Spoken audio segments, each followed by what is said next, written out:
이스라엘의 남은 자와 하나님의 섭리에 대해서 말씀을 나누도록 하겠습니다.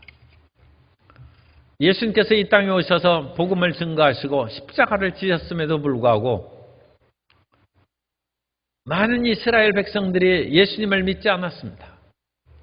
사도 바울이 로마서를 썼는데 사도 바울 자신도 예수님을 믿지 않다가 다메섹으로 가는 길에 부활하신 예수님을 만나서 이 복음의 위대함을 깨닫고 자기 백성들에게 예수 그리스도를 증거하면서 보니까 안 믿는 사람이 부지기 있어요.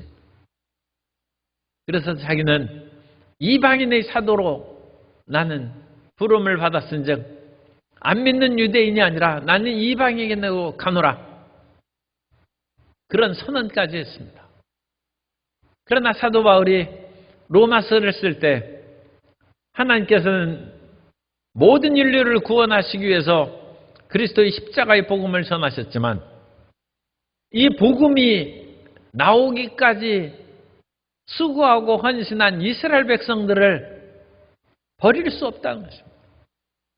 하나님께서는 저들이 잠시 눈이 어두워서 하나님을 알지 못하고 예수님을 믿지 못하지만 이방인들이 하나님을 믿음으로 그야말로 복을 받고 영적인 진보를 물론 생활에서 여러 가지 그런 잘 되는 것뿐만 아니라 자기들이 수천 년 믿어온 유대인들보다도 예수님을 믿는 사람들이 성경에 대해서 더 깊이 알고 하나님의 말씀대로 살아가는 영적인 진보가 그들에게 임한 것을 보면 유대인들이 시기가 나서 정말로 예수 그리스도를 믿는 것이 하나님의 참된 뜻이구나. 그것을 깨닫고 다시 그들도 예수님께 돌아오게 된다는 것을 말씀하고 있습니다. 그래서 하나님께서는 언뜻 사도 바울이 로마서를 쓸 당시에는 유대인들을 버린 것 같지만 실상은 버리시지 않고 그들을 구원하시고 뿐만 아니라 그들이 잠시 넘어진 틈을 타서 이방인의 충만한 수요가 구원받도록 주님께서 섭리하셨다는 것을 사도 바울이 증거하고 있습니다. 이 세상에서 우리가 어려움을 당할 때는 하나님이 나를 버리신 것이 아닌가? 하나님이 정말로 나를 사랑하시는가? 그런 마음에 의심을 마귀가 넣어주고 또 그것을 붙잡으면 큰 낭패를 당할 수도 있죠. 그런데 하나님은 쉽게 사람을 버리시는 분이 아닙니다. 아담과 하와가 처음 잘못했을 때 버리려면 그때 버리는 것이 최고예요. 겨우 두 사람밖에 없으니까 그냥 그들을 치워버리고 이제 저 강진에 있는 좋은 흙으로 사람을 다시 만들면 돼. 이 아담과 하와 만든 흙이 잘못됐어요. 그래가지고 배신했으니까 태토가 좋은 것을 골라가지고 도자기를 빗듯이 그 사람을 다시 만들면 겨우 두 사람밖에 안 되는데. 그런데 하나님은 아담과 하와를 버리시지 않았습니다. 그리고 그들에게 오히려 가죽옷을 입히셨어요. 그래서 하나님의 구원의 약속을 그들에게 베풀어 주신 것입니다. 가인이 자기 동생을 죽였을 때만 해도 그때도 하나님께서 심판하시면 간단하게 해결될 수 있는데 하나님께서는 그 나쁜 가인도 주님께서 버리시지 않아요. 창세기 4장 15절에 보면 야훼께서 그에게 이르시되 그렇지 아니하다.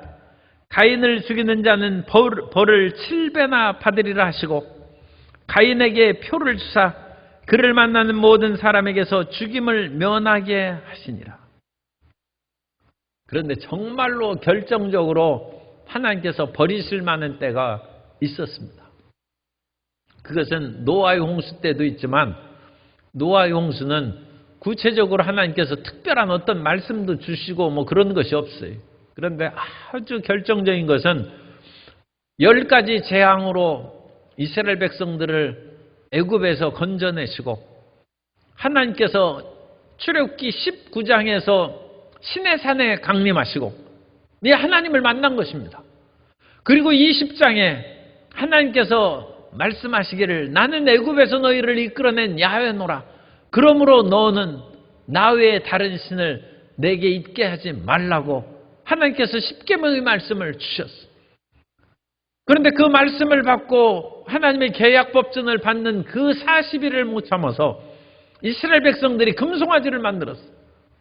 하나님 외에 다른 신을 만들고 섬기는 그런 죄악을 이건 정말로 엄청난 배신입니다.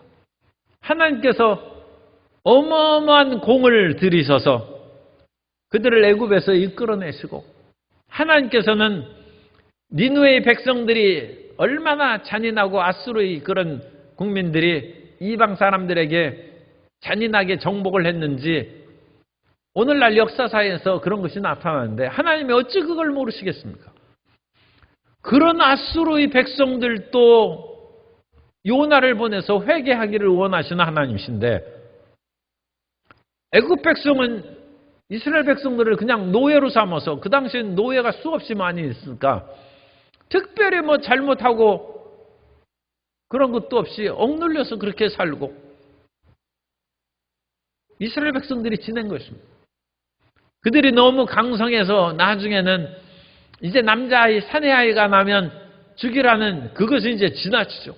지나친 것이 있었습니다만 그런 것으로 인하여 애굽이 10번 재앙을 받아서 초토화될 정도로 심판하신 것은 상당히 강하게 한 것이죠.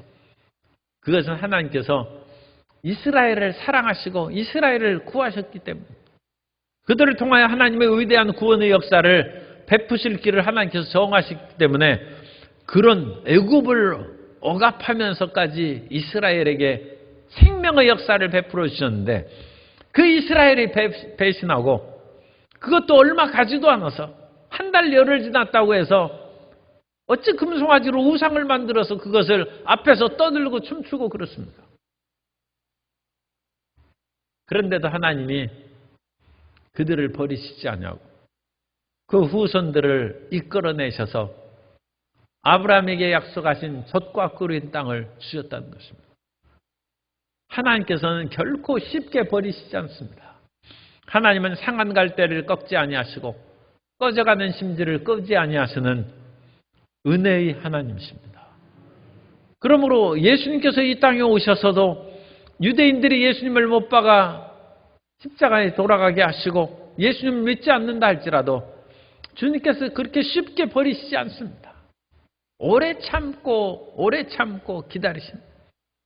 그러므로 우리가 우리의 가족이나 일가 친지들이 전도를 하고 그런데도 불구하고 잘 믿지 않는다고 해서 우리 마음 가운데 쉽게 포기하지 말아야 됩니다.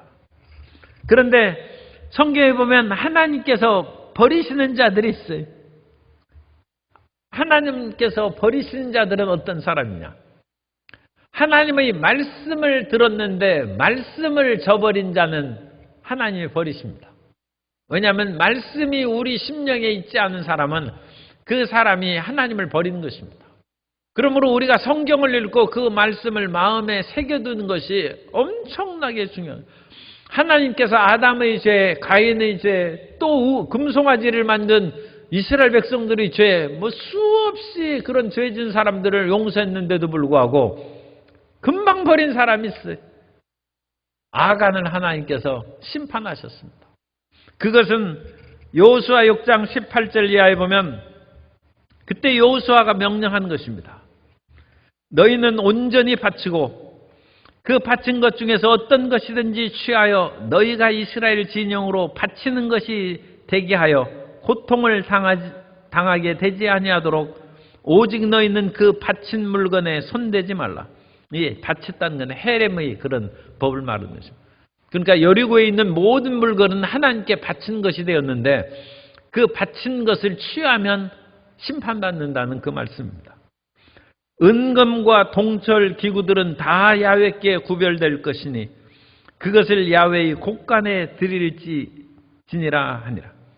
그런데 이 은금과 신할산 외투를 아간이 그것을 취했고 아간이 그것을 취함으로써 이스라엘 백성들이 아이성을 공격하는 전쟁에서 패배했고 패배한 이유를 하나님 앞에 기도하여 묻자 너희 중에 이 하나님의 말씀을 어긴 사람이 있기 때문이다. 그것을 깨닫고 찾고 제비뽑기를 찾아서 지파별로 찾고 지파 안에서 가족별로 찾다 보니까 아간이 딱 나왔어요. 참 무서운 일이죠. 이 제비뽑기 그것이 세상에서 하는 것은 참 단순하게 생각할지라도 하나님의 말씀을 갖고 제비 뽑는 것은 그것은 굉장히 중요하고 엄청난 일입니다. 그래서 아간이 그 가족들과 함께 아골골짜기에 돌에 맞아서 다 죽고 말았어요. 그 아골골짜기가 된 거예요. 저주의 골짜기입니다. 말씀을 버린 자, 여호수아가 증거한 하나님의 말씀을 버린 아간이 죽고 말았습니다. 그 대표적인 인물이 사울입니다. 사무엘을 통하여 하나님의 말씀을 들었음에도 불구하고 하나님의 말씀대로 아말렉 사람들에게 시행하지 아니하고 무리의 백성들의 말을 듣고 자기 멋대로 아가 왕을 살려주고 소떼와 양떼의 좋은 것을 남기자 사무엘상 15장 23절에 이는 거역하는 것은 점치는 죄와 같고 완고한 것은 사신 우상에게 절하는 죄와 같음이라.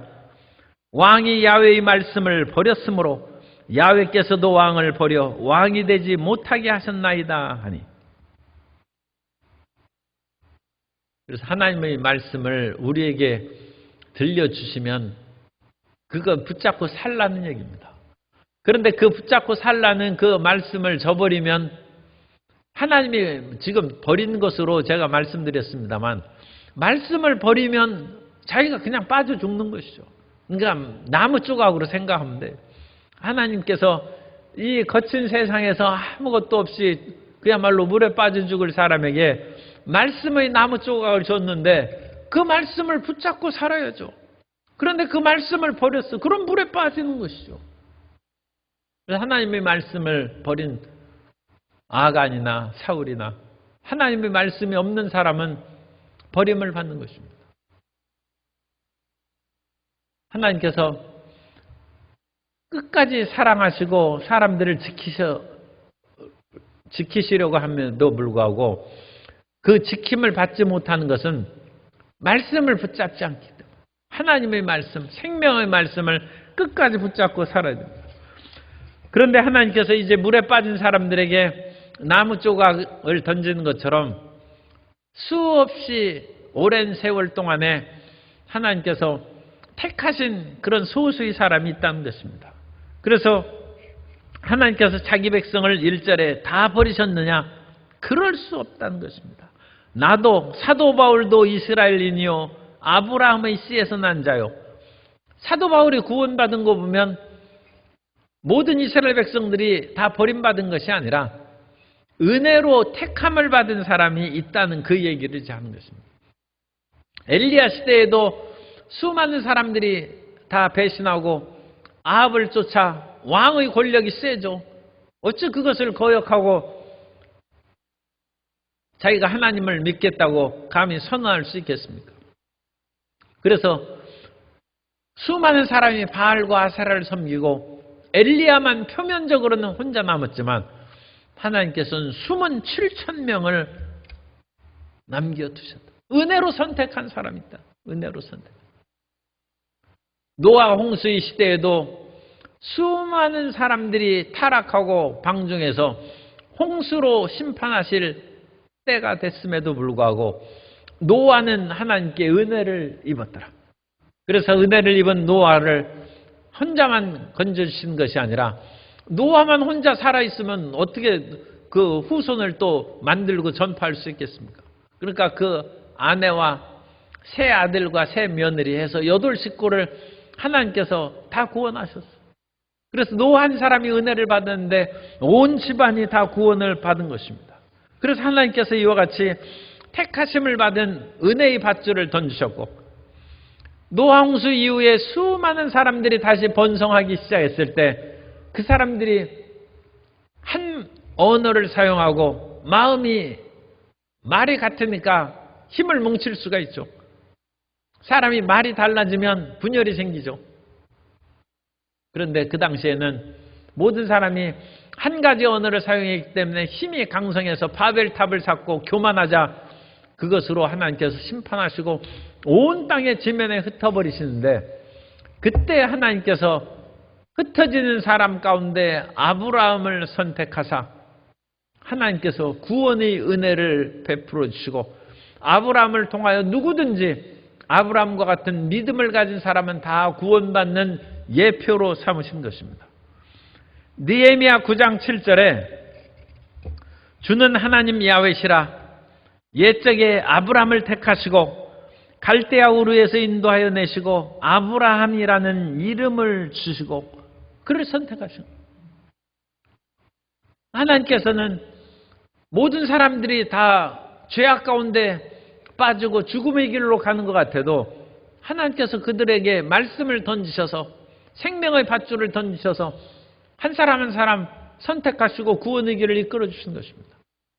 모세가 태어날 당시에는 모든 사내 아이들이 다 나일강에 던져져서 죽는데, 그럼에도 불구하고 모세의 부모가 모세의 아름다운 것을 보고 그를 석 달 동안 숨기다가 갈대상자에 넣어서 나일강에 띄웠는데, 그때 마침 바로의 딸이 목욕하러 나왔다가 그 갈대상자를 발견하고 상자를 가져오라 해서 열어보니까 히브리인들이 천으로 감싼 강보에 쌓인 모세가 있는 거예요. 그래서 그 모세를 양자로 삼고 모세를 건진 것이죠. 그래서 모세를 물에서 건진, 마사는 건지다는 뜻인데 그건 동사형이고 모세는 이제 명사형으로 그렇게 볼 수 있습니다. 하나님이 건지신다. 이 땅에서 아무리 어렵고 힘든 일이 있어도 하나님은 건져주십니다. 우리 모든 성도님들은 선택하시고 하나님께 건짐받은 주의 백성인 줄로 믿습니다. 그 마음에 담대함을 가져야죠. 내가 예수님을 믿고 십자가의 은혜를 입었은즉 이것만큼 더 훌륭하게 하나님께서 나를 선택하고 건지셨다는 그 증거가 어디 있습니까? 예수님이 믿어지는 것이 하나님의 은혜고 십자가를 통하여 담대함을 얻는 것이 우리의 구원이 확신이 되는 줄 믿습니다. 뿐만 아니라 시편 78편 70절 이하에 보면 또 그의 종 다윗을 택하시되 양의 우리에서 취하시며 전양을 지키는 중에서 그들을 이끌어내사 그의 백성인 야곱 그의 소유인 이스라엘을 기르게 하셨더니 이에 그가 그들을 자기 마음의 완전함으로 기르고 그의 손의 능숙함으로 그들을 지도하였도다. 하나님께서 다윗을 선택하사 이스라엘 백성들의 지도자로 삼으셨다. 원래 양을 치는 자 중에 있었는데 하나님께서 그를 지도자로 세우셨다. 참 이렇게 양을 치는 사람 중에서도 이스라엘을 다스릴 수 있는 훌륭한 지도자가 나온다는 것이 참 이스라엘의 복입니다. 우리나라에서도 각계각층의 수많은 인재들이 많이 있을 텐데 그런 사람들이 부름을 받아서 나라를 이끌어가면 온 국민이 행복해야죠. 온 국민이 평안해야 되는데 그렇지 못하다는 것은 참 이것은 안타깝고 불행한 일입니다.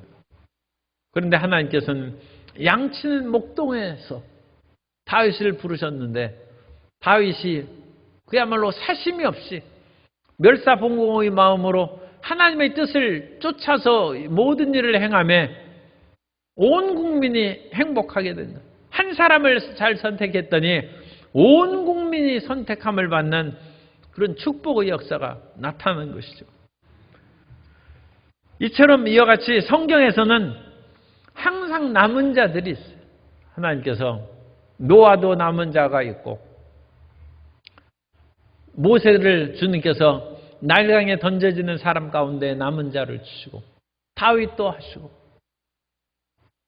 그래서 이사야에 있어서 남은 자 사상이 특별히 강력하게 나타납니다. 예언서의 그런 중요한 사상 가운데 하나는 남은 자 사상인데 수많은 사람이 타락하고 심판을 받을지라도 거룩한 소수의 남은 자가 항상 있다. 우리는 이 세상에 대해서 좀 비관적인 그 마음이 들 때에도 우리 크리스찬들은 항상 소수의 남은 자, 거룩한 무리가 이 모든 대다수의 잘못된 것을 뒤집어버리는 새날이 다가올 것을 기대하고 소망해야 됩니다. 왜냐하면 성경의 역사에 그것이 쭉 나와 있고 그것을 구체적으로 예언자들이 이제 선포하는 것입니다. 그래서 예언서에만 남은 자 사상이 나타나는 것이 아니라 이미 옛날부터 성경의 처음부터 오경에서부터 하나님께서는 그와 같이 남은 자들을 계속 남겨두시고 그들을 통하여 항상 사회에 맑은 물을 만들어 주시고 이스라엘이 새로운 소망을 얻게 해주신 것입니다. 그러므로 오늘날 이 시대에 살아가는 우리 모든 성도님들도 세상의 탁함으로 인하여 탄식할 것이 아니라 내가 소수의 남은 자가 되고 나로 말미암아 맑은 물이 흘러내리고 하나님에 대한 믿음의 순수함이 드러날 수 있게 되기를 기도하고 갈고 닦는 주의 백성들이 되시기를 바랍니다. 그래서 우리 성도님을 통하여 하나님의 영광이 드러나고 살아계심을 나타낸 역사가 있게 되시기를 바랍니다. 하나님께서는 나라가 멸망할 즈음에 제1차 유대인들의 포로가 주전 605년에 다니엘과 사드락과 메삭느고를 통하여 하나님께서 소수의 남은 자가 있다는 것을 보여주십니다. 다니엘서 1장 1절 이하에 보면 유다 왕 여호야김이 다스린 지 3년이 되는 해에, 그래서 주전 605년입니다. 바벨론 왕 느부갓네살이 예루살렘에 이르러 성을 에워쌌더니 주께서 유다 왕 여호야김과 하나님의 전 그릇 얼마를 그의 손에 넘기심에 그가 그것을 가지고 신할 땅, 자기 신할은 이제 바벨 땅을 말하는 바벨론, 자기 신들의 신전에 가져다가 그 신들의 보물 창고에 두었더라. 왕이 환관장 아스브나스에게 말하여 이스라엘 자손 중에서 왕족과 귀족 몇 사람 곧 흠이 없고 용모가 아름다우며 모든 지혜를 통찰하며 지식에 통달하며 학문에 익숙하여 왕궁에 설 만한 소년을 데려오게 하였고 그들에게 갈대아 사람의 학문과 언어를 가르치게 하였고, 이 가운데 이제 다니엘과 사드락과 메삭과 아벳느고 있는 것을 얘기하고 있습니다. 아직 나라가 망하지는 않았습니다만 1차 포로로 쓸만한 사람들이 많이 붙잡혀가고 고통 가운데 빠진 그 속에서도 다니엘과 사드락과 메삭과 아벳느고는 그 당시 느부갓네살 왕이 하자는 대로 하면 출세하는 거예요. 왜냐하면 그들을 잘 교육시켜서 유다의 지도자로 삼으려고 느부갓네살 왕이 그렇게 생각한 것입니다. 그러니까 어떤 속국을 다스릴 때 그 속국의 지도자들을, 그 훌륭한 자녀들을 데려다가 자기 수하로 삼아서 자기 동족이 자기 동족을 지배하게 하는 것이죠. 그런데 그 동족의 마음은 육체는 유다 백성이지만 정신은 느부갓네살의 지시에 따르는 정신을 가진 사람. 그러니까 껍데기만 유다 백성이죠. 이제 그렇게 되면 참 그 지배를 받는 유다 백성들에게는 비극이고 고통스러운 일이죠. 그런데 다니엘은 그걸 거부했다는 것입니다. 그걸 거부하고 나는 하나님의 율법대로 하나님의 말씀대로 살겠다, 그렇게 결심을 하고 왕이 내리는 진리를 거절했다. 어떤 어려운 세계가 진행되고 우리에게 출세와 권력의 유혹이 다가와도 모든 사람이 넘어가는 것은 아니라는 거예요. 하나님의 말씀대로 나는 살겠다. 모든 사람이 그야말로 금신상을 만들어 놓고 절하는데도 불구하고 사드락과 메삭과 아벳느고는 우린 절 안 한다는 거예요. 아니 이 푸른 불에 던져 넣는데도 우리는 던져 넣어도 하나님이 능히 건져 주실 것이고 그렇지 아니할지라도 우리는 우상 숭배 안 한다. 이런 믿음을 가진 사람이 있어야죠. 그것이 믿음을 가진 종교의 소망이고 그것이 크게 보면 인류의 소망입니다. 우리나라에도 그와 같은 하나님의 뜻을 쫓아서 정말로 나라와 백성들을 위하여 살아가는 훌륭한 소수의 지도자가 있을 줄 믿습니다. 그분들이 출세하기를 축복합니다. 그분들이 나라를 다스리게 되기를 바랍니다. 수많은 사람들이 그 사람들을 다수의 폭력으로 물고 찢고 끌어당긴다 할지라도 하나님이 그들을 세워주시면 그들이 다윗 왕과 같이 될 것이요, 그들이 다니엘과 같이 될 것이요, 사드락과 메삭과 아벳노고처럼 되어서 이 나라의 소망을 만들고 이 나라를 참으로 맑고 깨끗한 나라로 세워줄 줄 믿습니다. 우리 하나님께서 나라가 멸망을 지음에도 이런 다니엘과 친구들을 그래 세우시는 것입니다. 제2차 포로, 제3차 포로 지나가면서도 하나님께서는 끊임없이 하나님의 거룩한 소수를 남기셨어요. 예레미야가 등장하고 오직 믿음으로 말미암아 살라는 하박국이 등장하고 그리고 나라가 망했어요. 그런데도 불구하고 망해서 포로로 잡혀간 그런 속에 하나님의 말씀대로 내가 가르치고 준행하기를 결심하는 에스라 같은 사람이 출현하고 왕의 밑에서 신임받는 술 맡은 관원장이고 굉장히 신임받는 그런 직책입니다. 우리로서는 술만 그런 단어만 생각하면 굉장히 우리 한국 기독교적으로는 거부감이 생기는데 이 성경에 있는 그런 그 관원 그 당시 사람들에게는 그게 음료수기 때문에 이런 술 취하고 방탕한 거하고는 별 거리가 먼 것입니다. 그런데 그와 같이 신임받는 술 맡은 관원장이었는 느헤미야가 내 출세를 저버리고 황폐해진 유다 예루살렘 성을 다시 건설하기 위해서 스스로 자청해서 지방관 그 별볼일 없는 유다 총독으로 왔어요. 아니 지금 우리로 얘기하면 청와대 비서실장과 같은 그런 아주 황제의 친근의 그 지척에서 가깝게 모시는 신임받는 사람하고 저 변방의 지방 관리하고 비교가 되겠습니까?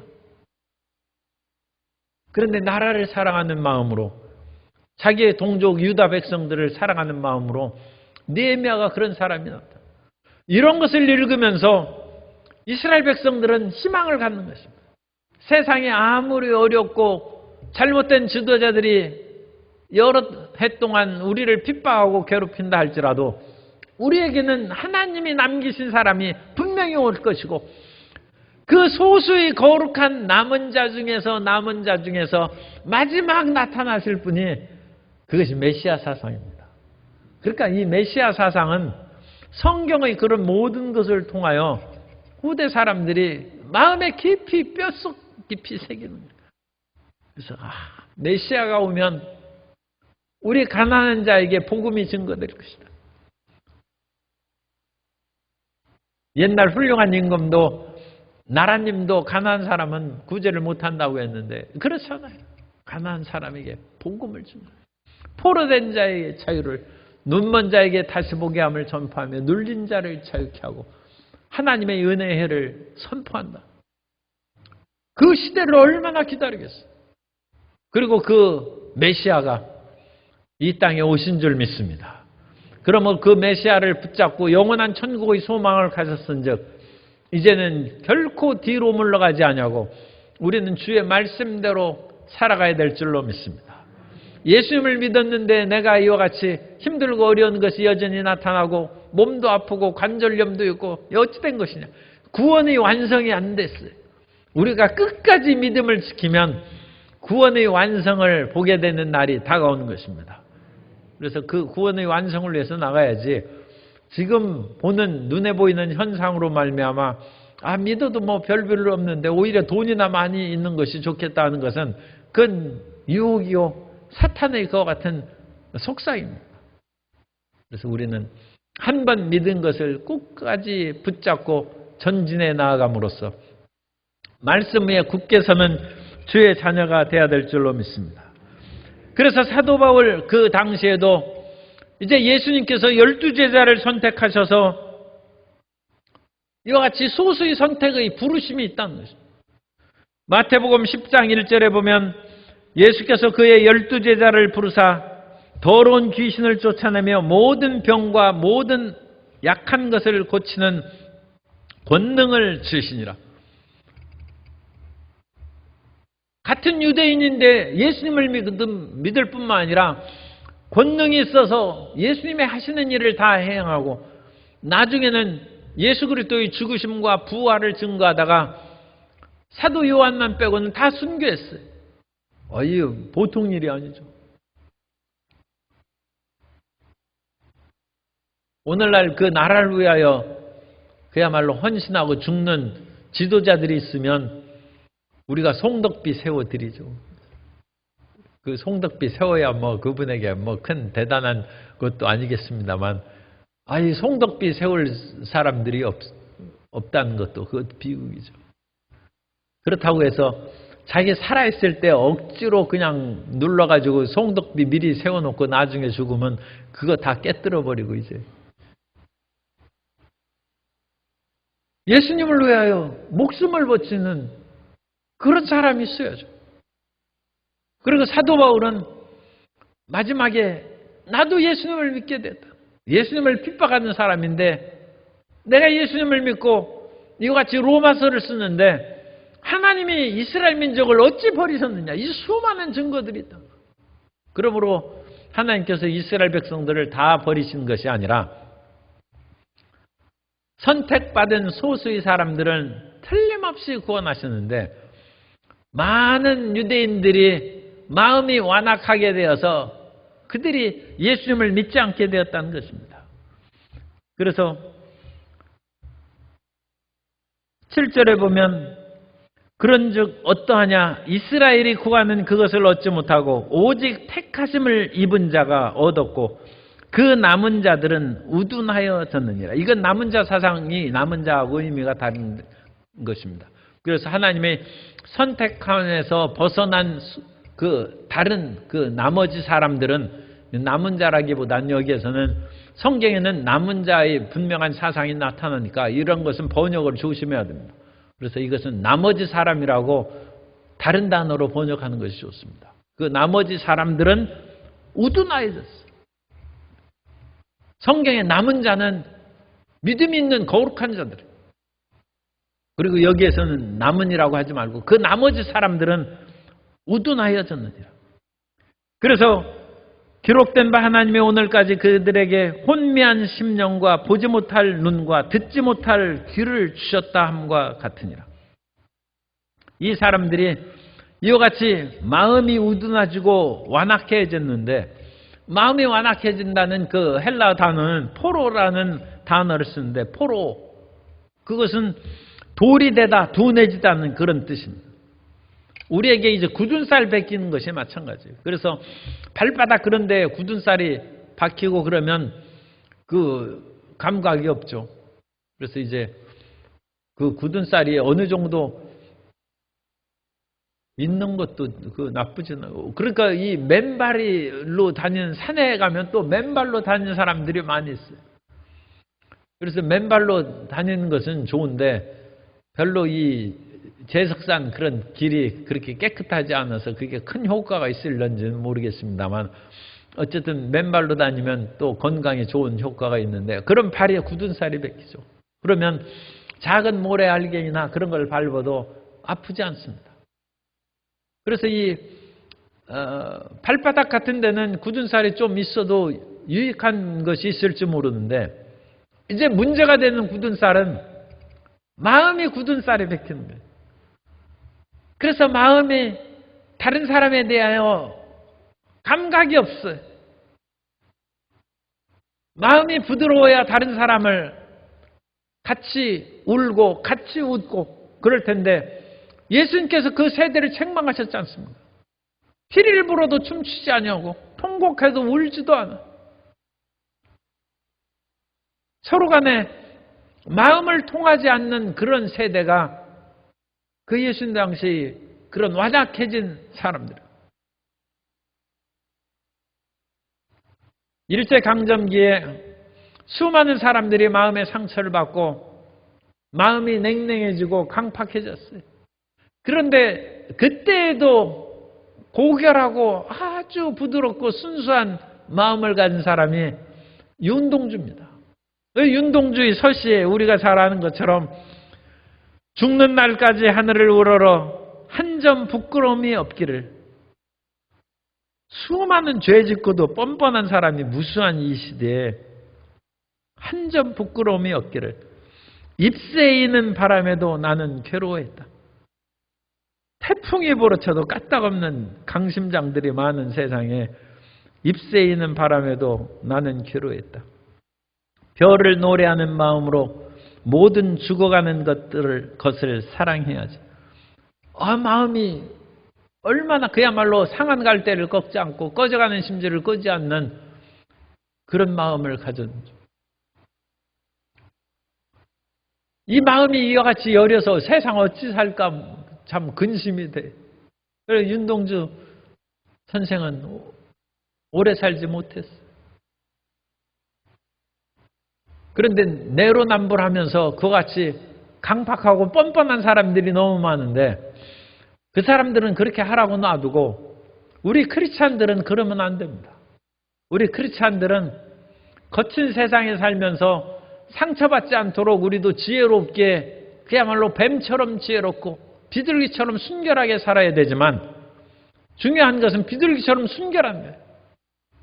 세상에 살아가면서 뱀처럼 지혜로운 것도 필요하지만 우리의 순수함을 잃어버리는 그런 상황이 되면 그건 세상처럼 굳은 쌀이 박힌다. 무감각해야 됩니다. 육체의 그런 굳은 쌀이 박히는 것은 뭐 유익한 것이 좀 있을지 모르는데 마음에 굳은 쌀이 박히고 더 나아가서 우리의 영혼이 굳은 쌀이 박혀서 단단해졌어요. 그러면 그건 뭐라고 합니까? 성경에 양심에 화인 맞았다고 했어요. 사실인지 아닌지는 뭐 이제 재판을 해야 알겠습니다만 한동안 인터넷에 많이 나타난 것이 계곡 살인 사건 해가지고 가짜로 결혼해가지고 가짜는 아니죠. 결혼은 했으니까. 결혼한 후에 그러니까 남편이 진짜 사랑하는 함으로 결혼한 것이 아니라 그것이 이제 가짜란. 그래가지고 수영 못한 사람을 계곡에서 뛰어내리라고 해서 죽게 만들었다는 것이 이제 그런 얘기인데 뭐 그것이 진실성 여부는 재판을 하면 이제 판단이 되겠습니다만 그런데 그거에 대해서 그래도 자기 남편 아닙니까? 그런데도 뭐 일말의 후회나 슬픔이나 안타까움과 뭐 그런 것은 전혀 드러나지 있지 않아요. 이 세상이 오늘날 무서운 세상입니다. 양심이 화인 맞고 양심의 그런 모든 것이 굳어버린 사람들이 비일비재한다.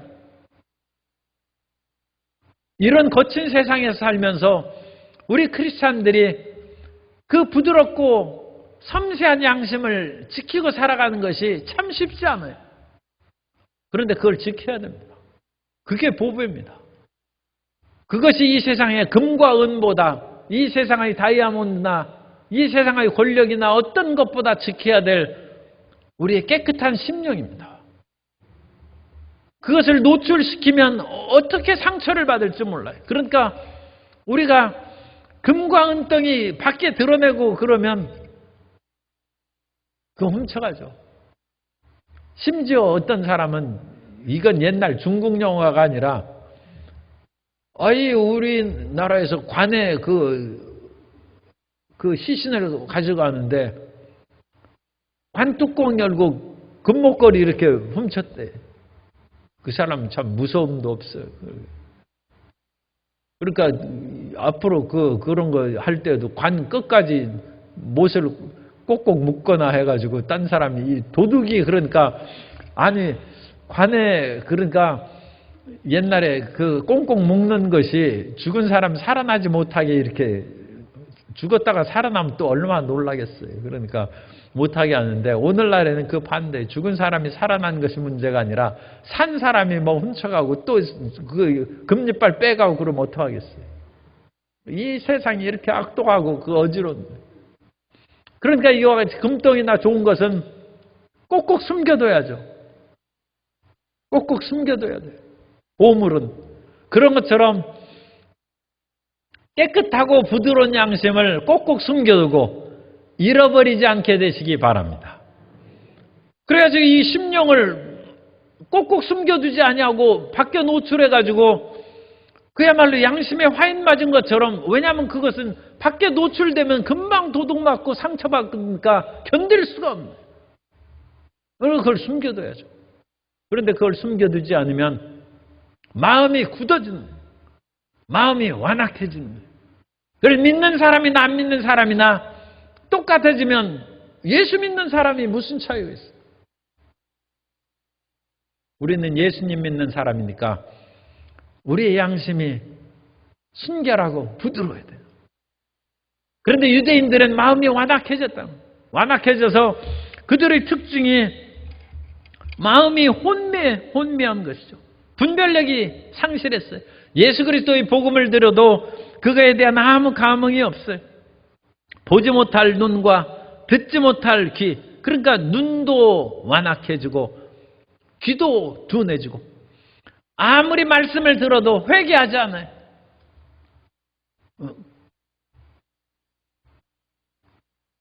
물론 설교를 좀 잘하긴 해야죠.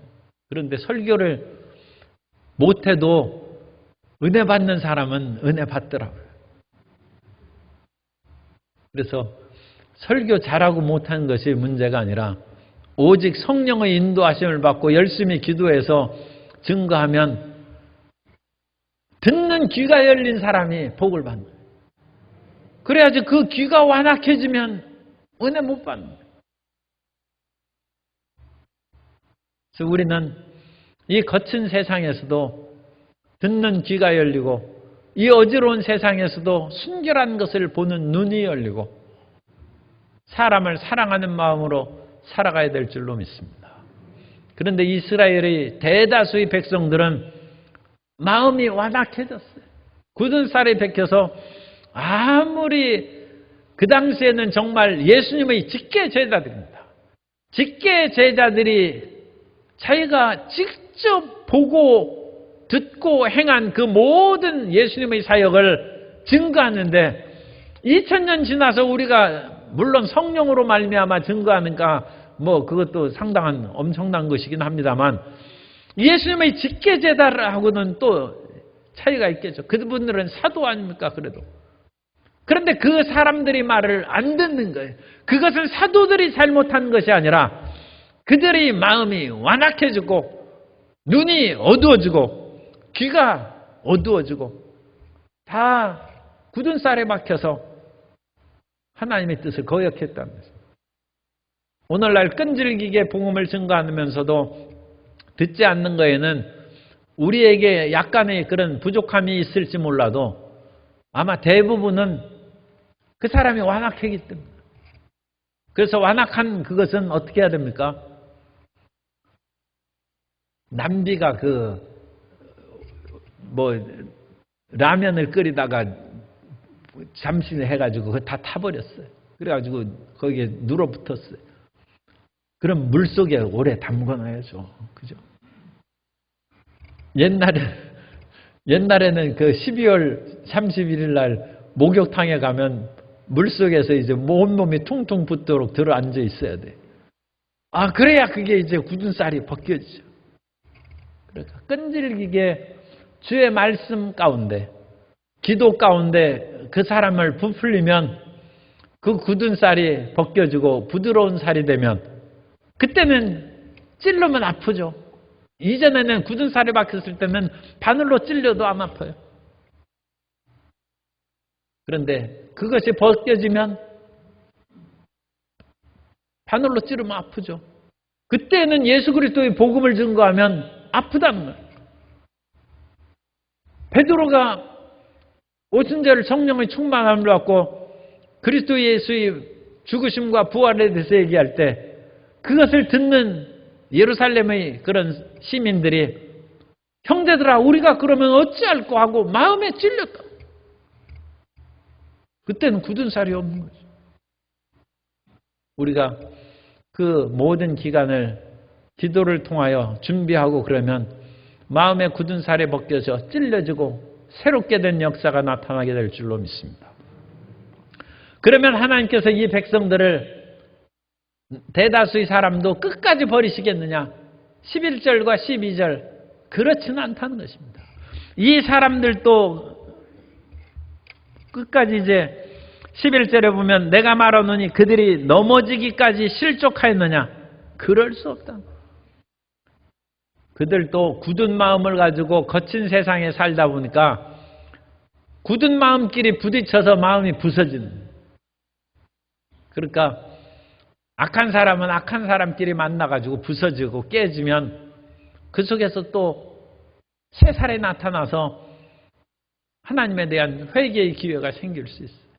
그래서 이 사람들이 넘어지기까지 완전히 파멸되기까지 실족하지는 않고 그들의 넘어짐으로 이방인에게 사도 바울이 복음을 증거해서 이방인들이 구원을 받는 것을 보면 그들이 시기심이 나서 다시 하나님께 돌아오면 그들에게도 다시 구원의 기회가 열릴 것이다. 그래서 유대인들에게도 언젠가 구원의 길이 열릴 것이다. 오늘날 예수님 믿는 유대인들이 많이 늘어나고 있습니다. 많이 늘어나고 있는데 그들의 통계나 그런 것은 일종의 비밀이죠. 유대 사회에서. 그래서 그 사람들이 늘어나고 마지막에는 저는 유대인들을 특별히 사랑하고 아랍 사람을 덜 사랑해서 그런 것은 아니고 하나님께서 유대인들을 선택하셨은지 그들이 비록 지금 잘못되어 있을지라도 언젠가는 많은 사람들이 예수님 믿고 돌아올 것을 성경적으로 믿습니다. 그러니까 그때가 되면 유대인들이 마지막 때에 돌아올 것입니다.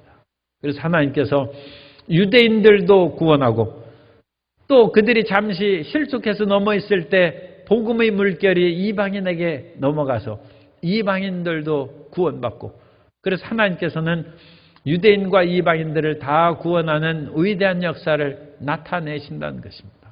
이것이 하나님의 계획이라고 로마서에서 말씀합니다. 그래서 하나님께서 이 위대한 경륜을 이루어 가시는 것입니다. 오늘 우리가 이와 같은 경륜 속에서 먼저 예수님을 믿었은즉 우리가 예수님을 믿는 사람답게 부드러운 마음, 깨끗한 심령으로 이 세상을 살아가고 또 우리가 있으므로 이 세상에 이 혼란한 세상 속에서도 정말로 예수님 믿고 저렇게 순수하고 깨끗한 윤동주 시인과 같이 그런 심령을 가지고 살아가는 사람이 있다. 이 멸종되지 않는 순수한 사람. 이 순수한 사람이 오늘날 멸종지경에 이 멸종되는 동식물만 탓할 것이 아니라 순수한 크리스찬이 멸종될 판에 그 가운데 멸종되지 않고 보존되는 우리 모든 성도님들 되시기를 예수님 이름으로 축원합니다.